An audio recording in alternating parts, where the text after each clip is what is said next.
Bang Joko semenjak April sudah 20 tahun menjadi sutradara gitu. Kok kamu ingat sih? Tahu dong. How do you... Tapi sebelum aku jadi sutradara film kan kita kerjasama dulu tadi ya. Kamu lagi mau pergi naik mobil, inget ya, sebelumnya kamu habis dari sini, nanti kamu tuh begini-begini, bla bla bla bla. Oke. Dan itu dibisikan dengan sangat khusyuk sekali di telinga-telinga kami. Jadi itu sih teknik seperti itu yang membuat aku kayak oke, sekarang gue udah jadi Nadine nih. Itu memudahkan banget buat aku. Bener-bener ngejaga. Bener-bener ngejaga banget. Dan Joko Anwar dikenal dengan kalau bikin film, mendirect film itu nggak pernah gagal. Selalu film-film itu adalah sesuatu yang menjadi buah bibir, ya kan? Suka menjadi nightmare. Tebal gitu. Kadang gosip maksudnya.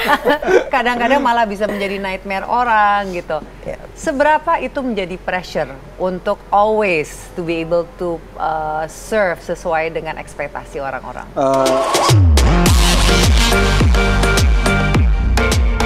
Jadi how do you handle regeneration yourself? Karena kan di satu sisi ya ada satu kebutuhan, kita harus ada yang bisa diberikan tongkat berikutnya. Betul, kan.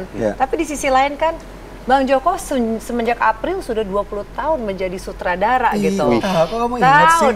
Tahu dong. How do you... Tapi sebelum aku jadi sutradara film kan kita kerjasama dulu tadi ya. Sebelum aku bikin film aku udah kerjasama sama Nadia. Iya dong, jadi ketahuan loh ya kita udah kenal lebih dari 20 tahun ya, lama banget kan ya.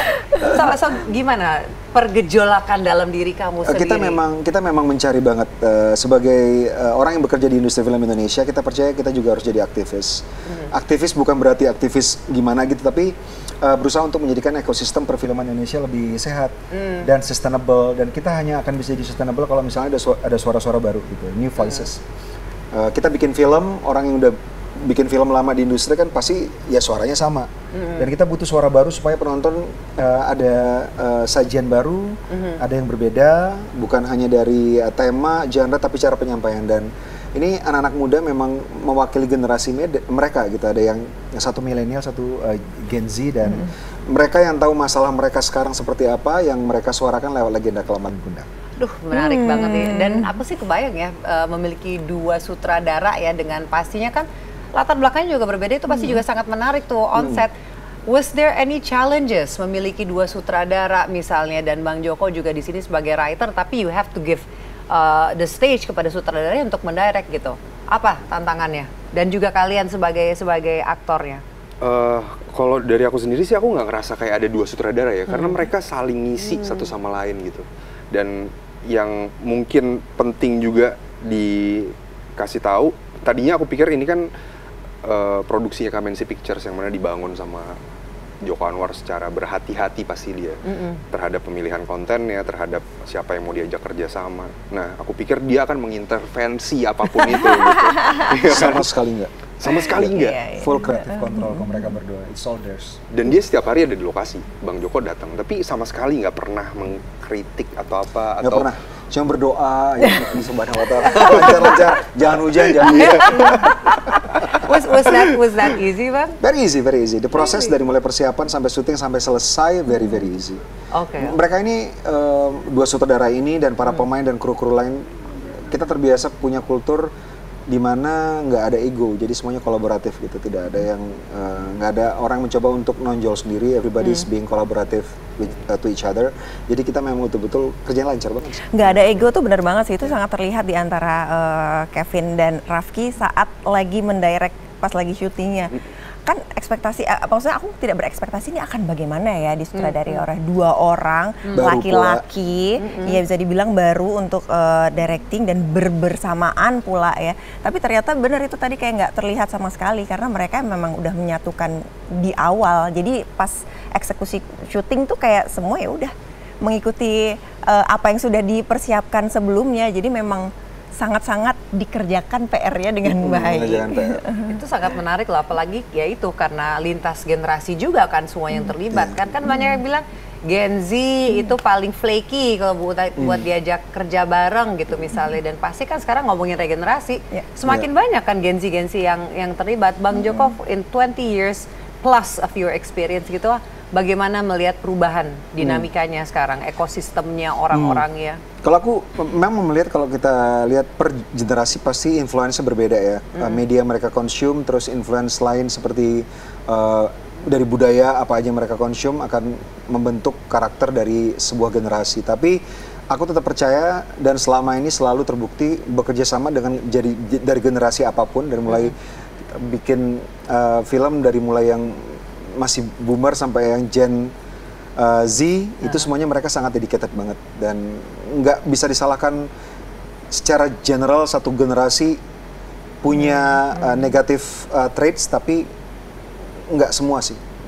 Mostly kalau misalnya kita kalau mostly kita mau bekerja sama dengan orang yang memiliki etika dan etos yang baik, pasti tetap ada gitu. Oke, etika dan etos yang baik ya, dan ya that's why juga diubah kan. Kalau aku inget ya zaman dulu itu kan kalau kerja ya, bahkan sekarang juga mungkin buat di sinetron kan working hours-nya kan pagi ketemu pagi lagi, misalnya kan makanan. Jadi that's also one of the things yang juga diperjuangkan untuk regenerasi filmnya sekarang kita 12 jam, lama 14 jam, malah sering 8 jam. 8 jam udah pulang sore udah pulang. Karena apa? Karena direkturnya bagus banget dan pemainnya juga hebat-hebat. Tepuk tangan dong, ini mana penontonnya kemudian senyap lagi tadi, langsung berkurang loh dengan kayak di awal tadi. Oke, terus juga mau membahas ya mengenai as being a writer ya, dan ini kan harus ada pesan sosialnya yang cukup deep, yang relate, yaitu hubungan antara ibu dan anak, trauma atau dengan orang tua, trauma dengan orang tua kita misalnya, ada trauma yang mungkin bisa di carry over ke anak-anak kita. Seberapa pengalaman pribadi itu dimasukkan Bang Joko ke dalam situ? Aku percaya kalau misalnya kita membuat sebuah film, either sebagai pemain, produser, sutradara, apalagi penulis, kita harus inject our own experience, at least rasa yang pernah kita lalui gitu. Jadi kita sebagai manusia kan melewati banyak sekali pengalaman, ada banyak emosi yang kita simpan di bank rasa kita ambil untuk membuat karakternya hidup sehingga orang nanti bisa relate ke karakter dan ceritanya gitu. Jadi aku di sini nggak sendiri, by the way, nulisnya bareng Alin Jaya Sukmana dan Rafki Hidayat, salah satu saudaranya. Kita duduk barengnya lama dan kebetulan kita punya satu satu benang merah yang sama, keluarga kita, keluarga yang memberikan kita banyak sekali pengalaman, banyak sekali rasa, dan itu kita gali bareng gitu. Apa aja yang kita butuhkan untuk Legenda Kelam Malin Kundang, dan 3 manusia ini berkontribusi ke menghidupkan dunia dari Legenda Kelam Malin Kundang yang penuh rasa jadinya gitu. Dan dihidupkan oleh 2 pemain plus pemain-pemain lain di Legenda Kelam Malin Kundang. Oke, jadi untuk Farah dan Rio sendiri, especially pada saat si kliniknya tersebut kan kalian juga pasti diskusi kan, seberapa peran ini membuat kalian menjadi tersadar sendiri mengenai maybe the generational trauma you have with your own family? Ya, aku setuju sama Abang sih. Dalam hal acting juga kedekatan emosi kita dengan apa yang pernah kita rasakan itu akan ngebantu untuk kita memainkan sebuah peran gitu, atau menghidupkan karakter. Atau at least kalau kita nggak pernah merasakan itu, coba di-recall yang mendekati aja gitu. Apa sih kira-kira rasa yang kurang lebih sama. Nah, itu yang coba digali bareng-bareng juga di ruangan klinik itu yang bareng sama Rafki dan Kevin gitu. Jadi ya gitu. Tapi aman ya, biasanya kan kadang-kadang ada some scenes atau some character they hit home gitu ya. Pernah kejadian nggak selama karir kamu bermain sebuah film dan ternyata secara psikologis, wow ini it's so deep, dia membuka misalnya trauma-trauma atau triggering kepada kamu sepanjang karir kamu, pernah ada kejadian seperti itu dan how di handle it? Kayaknya modus anomali kayak rasanya pengen bunuh orang, nggak deh. Sudah ada 2 ya yang harus di-blip ya tadi ya, dan dicatat ya komentarnya Rio Dewanto. Abis ini jangan pernah undang Rio Dewanto lagi ke sini. Terlalu jujur. Enggak, aku juga ada metode untuk diriku sendiri gimana cara entry ke satu karakter, gimana cara exit gitu kembali lagi ke kehidupan Rio gitu. Oke, gimana? Ada teknik atau some sort of ritual that you do before and after mendalami peran? Ya pastinya untuk ketika masuk ke dalam sebuah karakter, aku cuma butuh momen untuk conditioning aja sih, butuh Conditioner dan bukan. Iya bener juga sih. Conditioning untuk ya mempersiapkan diri aja, kayak terkadang kalau misalkan lagi duduk bareng-bareng, aku akan step back untuk ya udah aku sendiri butuh momen sendiri aja, me time untuk rasain dulu gitu, apa sih kira-kira yang dirasakan si karakter ini ketika adegan ini, sebelum dia lagi ngapain atau sebelumnya lagi apa gitu. Dan kita juga udah dikasih karakter sheet yang cukup jelas gitu dari tim produksi, jadi tinggal kita kembangin aja dari situ. Oke. Kalau Farah sendiri? Jadi salah satu yang membuat aku jadi lebih mudah untuk memasuki ke satu karakter adalah, terutama kita ngomongin di Malin Kundang ya, Rafki dan Kevin itu selalu memberikan background situasi kepada kita secara pelan-pelan dan hikmat. Jadi mereka tuh selalu membisikkan sama kita situasi scene yang akan terjadi saat itu juga. Gitu. Jadi itu merecall kita semua apa sih sebenarnya kehidupan Nadine dan Alif ini seperti apa sih. Itu sih yang memudahkan sekali buat aku untuk bisa langsung masuk ke karakter si Nadine itu. Jadi misalkan kayak kita lagi mau pergi naik mobil, kamu lagi mau pergi naik mobil, inget ya sebelumnya kamu habis dari sini, nanti kamu tuh begini-gini bla bla bla bla. Oke. Dan itu dibisikkan dengan sangat khusyuk sekali di telinga-telinga kami. Jadi itu sih teknik seperti itu yang membuat aku kayak oke, sekarang gue udah jadi Nadine nih. Itu memudahkan banget buat bener-bener aku. ngejaga Bener-bener moodnya ya. ngejaga banget, dan thanks to all crew juga yang bisa membuat situasinya tuh bener-bener tenang, dan aktor-aktornya tuh bisa bekerja dengan maksimal karena mereka pun juga tidak ada yang bicara keras-keras, teriak-teriak,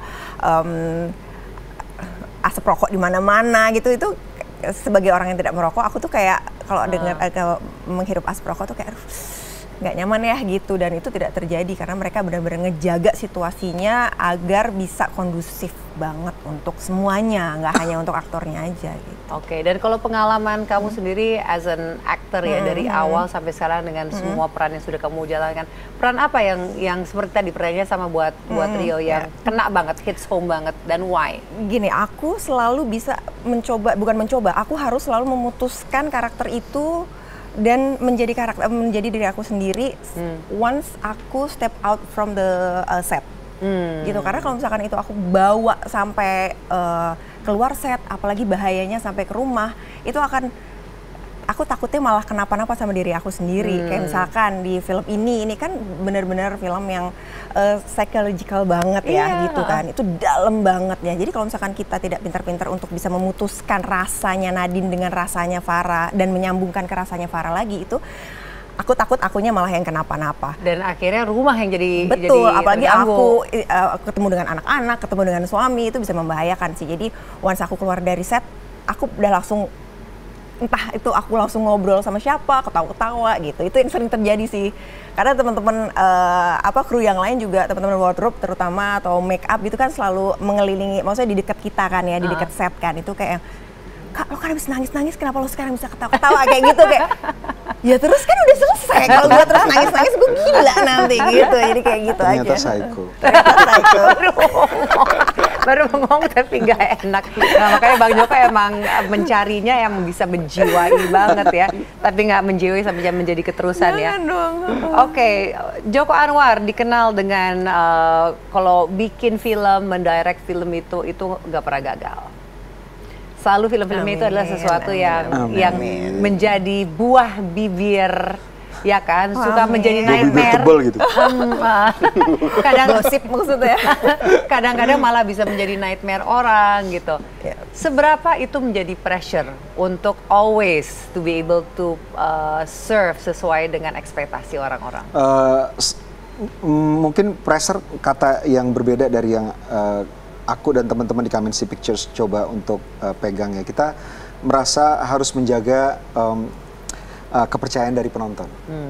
Kita selama ini kan selalu peduli banget dengan film-film yang kita buat. Dari mulai persiapan, syuting, sampai post, sampai marketing, promo, kita handle our movies with care.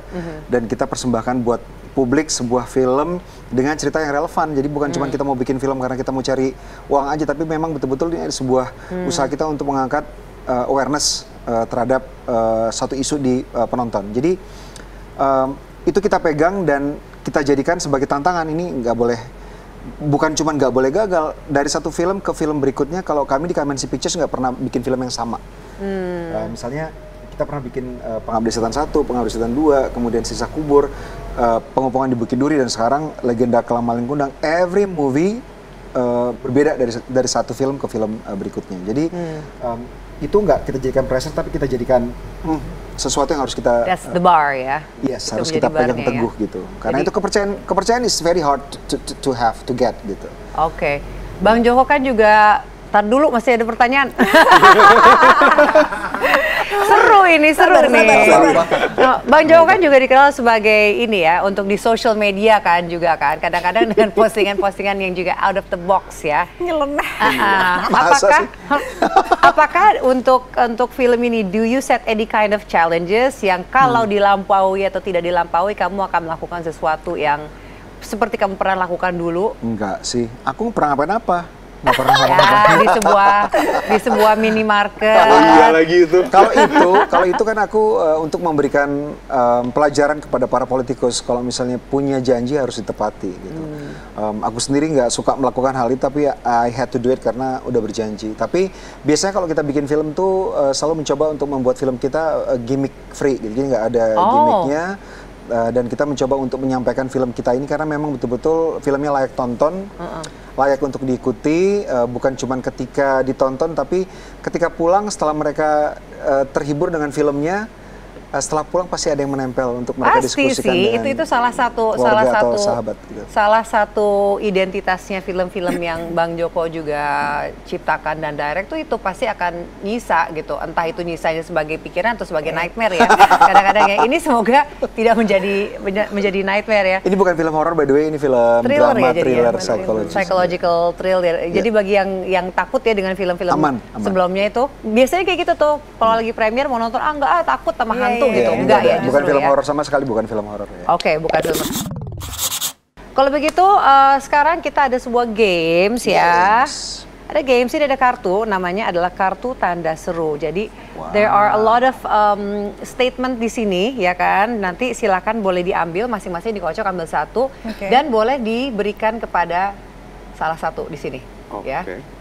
Jadi kita yang bagi-bagiin gitu, oke. Biar seru ya. Jadi dipilih untuk temennya, silahkan. Satu, Rio dulu. ambil gitu. Mau satu aja. Rio mau ngambil terus mau buat siapa gitu. Oke. Nah sekarang Farah mau. Jadi satu orang satu. Satu orang satu. Buat aku. Oke. Kalau gitu Rio boleh pilih sendiri. Rio pilih sendiri. Ya. Silakan. Mau siapa dulu yang baca? Aku lah. Kita akan jawab semua. Atau khusus Bang Joko aja. Film apa yang kamu tonton sampai berkali-kali? Film cheerleader namanya Bring It On. Seriously? Gemes. Sama ada dialognya. Oh iya. Iya. Keren kali. Boleh mungkin salah satu line the most memorable part Lindsay Lohan ya? Bukan. Kristen Dunst. Oh, Kristen Dunst. Oh my God. itu tahun berapa? 90? Tahun 2000-an. 2000-an. Oke, apa sih yang paling berkesan?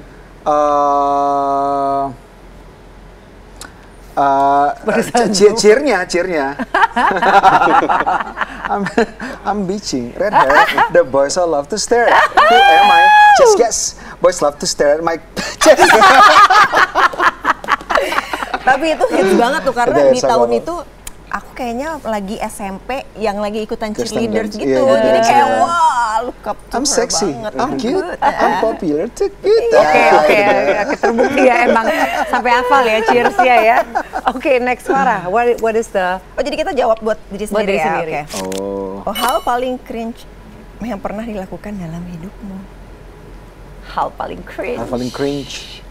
Oke, jadi waktu ini zaman dulu nih ya, zaman remaja masih punya pacar yang gemes-gemesan gitu. Waktu pas dia ulang tahun, aku nggak terlalu kenal sama teman-temannya dia, aku hubungin satu-satu untuk membuat sebuah video ucapan ulang tahun. Itu nggak cringe, itu sweet. Itu sweet lah. So Masa sih? Aku sweet. sekarang kalau gitu kayak ngapain ngapain ya dulu gue gitu, males banget. Videonya masih disimpan suatu saat akan Dari hapus, delete. Rio. Ditraktir atau mentraktir orang? Kayaknya mentraktir orang ya. Aku kaya raya, Bang. Iya. Apalagi kalau traktirnya kopi, apalagi dan makanan catering. Gak sih ditraktir sih. Ditraktir Iya, iyalah, ditraktir. siapa yang mau ini mentraktir ya, kecuali nanti kalau buat film berikutnya ya, Ani Ani United ya. Ani United film kita ya. Film kita nanti ini nanti Ingat ya, ada film Ani Ani United, United Colors of Ani Ani. ada adegan cheers-nya juga, Ada terus nanti cheers-nya. ada GADW-nya, nanti ini ditraktir atau mentraktir dong. Apa sih ini ya ampun. Oke, terakhir boleh masing-masing memberikan satu kalimat saja mengenai film ini dan why we have to watch it. Dari Rio dulu. Oke, kenapa harus nonton Legenda Kelam Malin Kundang? Karena dengan nonton film ini, kalian keluar dari bioskop akan membuka ruang diskusi dan bukan hanya sekedar hitam atau putih, tapi kalian akan melihat banyak hal di situ. Kelam tapi banyak warna ya di film itu. Cakep. Oke, Farah? Sebuah cerita legenda yang disajikan secara modern, yang bisa relate dengan semua umur dan bisa juga membuat kita berpikir lagi tentang bagaimana kita itu sebenarnya dilahirkan. Apa makna kita itu untuk dilahirkan di dunia ini. Oke, so very deep, kontemplatif. Bang Joko, silakan. Cerita rakyat yang kita kenal, Malin Kundang, tentang seorang anak yang durhaka kepada ibunya dan dihukum. Durhaka. Tapi pertanyaannya, apa benar dia durhaka? Sebuah interpretasi modern dari cerita rakyat yang kita kenal. Gimana nggak penasaran coba? Dong. Kalau begitu kapan kita bisa menyaksikan secara serentak di bioskop-bioskop kesayangan Anda? 27 November di bioskop. 27 November. Ya. Di bioskop-bioskop yang Anda sayang dan tidak Maupun sayang tidak juga. Sayang juga kok, walaupun kamu tidak sayang. Sayang juga. Oke, thank you so Terima much. kasih. Thank you so much, sukses untuk filmnya Insert Z. Silakan, kalau aku sih penasaran banget ya mau melihat filmnya, apalagi karena lagi belajar psikologi dan katanya banyak kata-kata yang kayaknya sangat relate ya dengan para viewersnya, para Insertizen sekarang. Oke, kalau begitu kami semua pamit undur diri. We will see you di bioskop kesayangan maupun tidak kesayangan Anda 27 November. Bye. Sampai ketemu. Dah.